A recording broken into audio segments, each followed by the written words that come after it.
이제 오늘 우리에게 주신 하나님 말씀 함께 나눕니다. 오늘은 마태복음 14장 22절부터 36절까지 말씀 함께 보겠습니다. 예수께서 즉시 제자들을 재촉하사 자기가 무리를 보내는 동안에 배를 타고 앞서 건너편으로 가게 하시고 무리를 보내신 후에 기도하러 따로 산에 올라가시니라. 저물매 거기 혼자 계시더니 배가 이미 육지에서 술이나 떠나서 바람이 거스름으로 물결로 말미암아 고난을 당하더라. 밤사경에 예수께서 바다 위로 걸어서 제자들에게 오시니 제자들이 그가 바다 위로 걸어오심을 보고 놀라 유령이라 하며 무서워하여 소리 지르거늘 예수께서 즉시 이르시되 안심하라. 나니 두려워하지 말라. 베드로가 대답하여 이르되 주여, 만일 주님이시거든 나를 명하사 물 위로 오라 하소서. 오라. 베드로가 배에서 내려 물 위로 걸어서 예수께로 가되 바람을 보고 무서워 빠져가는지라 소리질러 이르되 주여, 나를 구원하소서. 하니 예수께서 즉시 손을 내밀어 그를 붙잡으시며 이르시되 믿음이 작은 자여, 왜 의심하였느냐? 배에 함께 오름에 바람이 그치는지라. 배에 있는 사람들이 예수께 절하며 이르되 진실로 하나님의 아들이로소이다. 그들이 건너가 게네사렛 땅에 이르니 그곳 사람들이 예수이신 줄을 알고 그 근방에 두루 통제하여 모든 병든 자를 예수께 드리고 와서 다만 예수의 옷자락에라도 손을 대게 하시기를 간구하니 손을 대는 자는 다 나음을 얻으니라.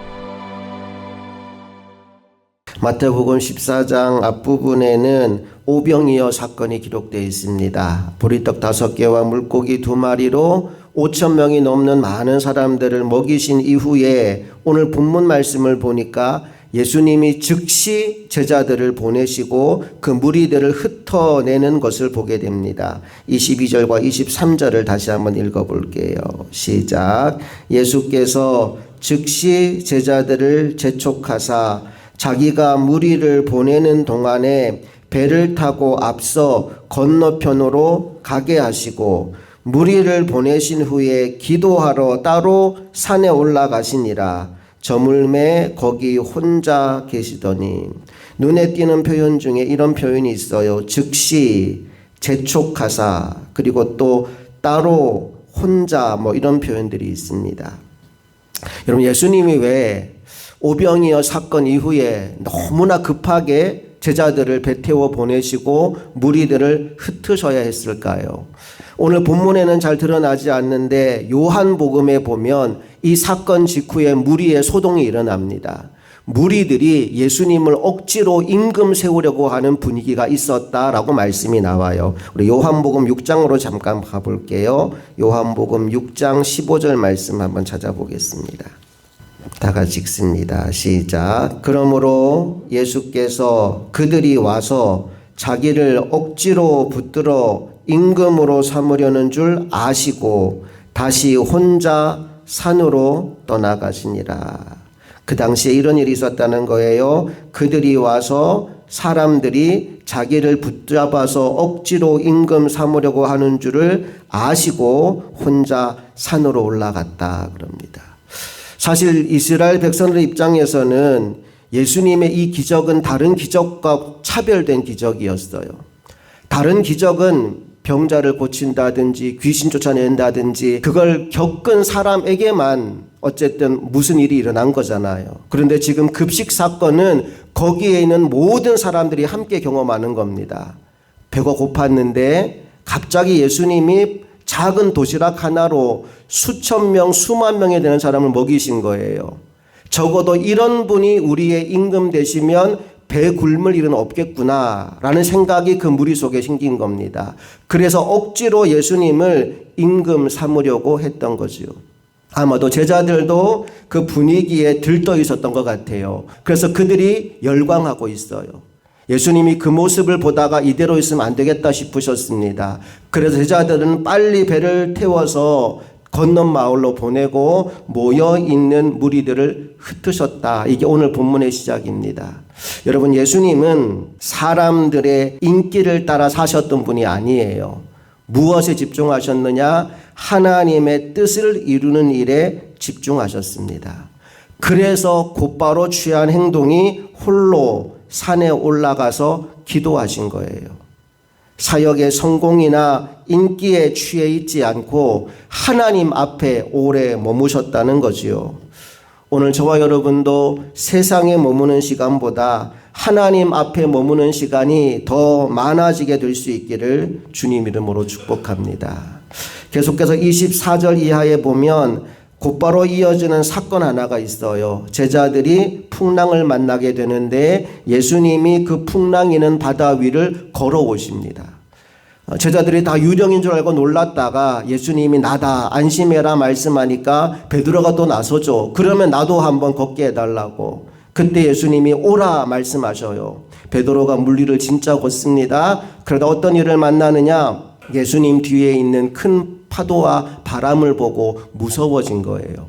그 순간 베드로가 물에 빠집니다.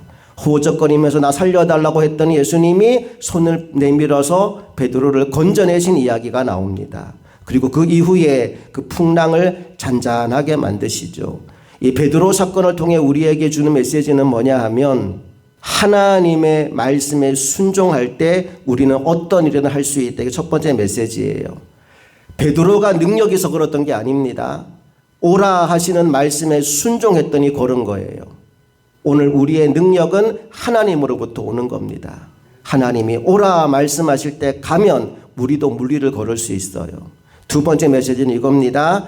베드로가 예수님을 바라볼 때에는 무리를 걸었어요. 그런데 예수님 뒤에 있는 바람과 파도를 바라볼 때에는 물에 빠졌어요. 뭘 우리에게 알려주죠? 우리가 무엇을 바라보느냐가 중요하다는 거예요.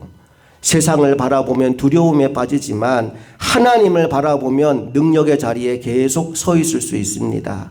오늘 이 새벽에도 우리의 시선을 주님께 고정하는 하나님의 종들 되기를 바랍니다.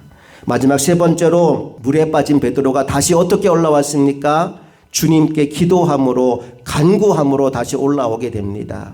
우리 인생이 어떤 수렁에 빠졌든지 우리가 다시 회복되는 방법은 기도하는 거예요. 주님의 손을 붙잡는 겁니다.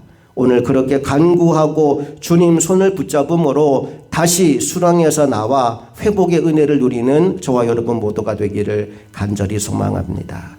자, 그런데 오늘 이 두 사건을 연결해서 보겠습니다. 무리가 예수님을 임금 삼으려고 해서 예수님은 홀로 산 위에 올라가 기도하셨습니다. 기도하는 그 시간에 제자들은 풍랑을 만나서 고생하고 있었습니다. 그런데 하나님, 우리 주님은 너무 늦게 그들에게 간 것이 아니라 그들에게 가장 필요한 순간에 그들에게 가서 그들을 풍랑에서 건져주셨습니다.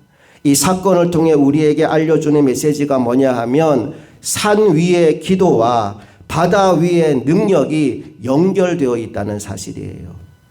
사랑하는 여러분, 기도는 단순한 휴식 시간이 아닙니다. 다가올 사명을 준비하는 시간입니다. 기도하였기에 예수님은 그 능력으로 풍랑 가운데 있는 제자들을 건져낼 수 있었습니다. 오늘 본문을 통해 기도가 주는 두 가지 메시지를 붙잡아야 됩니다. 오늘 본문의 기도가 우리에게 주는 첫 번째 메시지는 뭐냐 하면 성공에 취하지 말라는 거예요.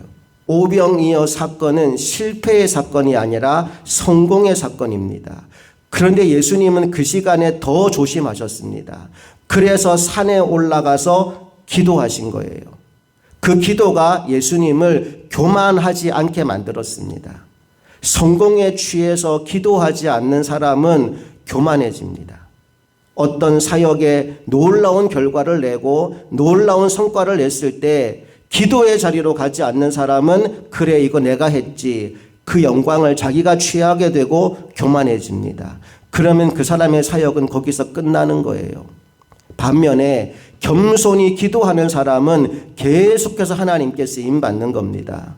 오늘 예수님의 기도가 보여주는 두 번째 메시지는 뭐냐 하면 이 기도가 예수님의 다음 사역을 준비하는 축복의 시간이었다는 거예요.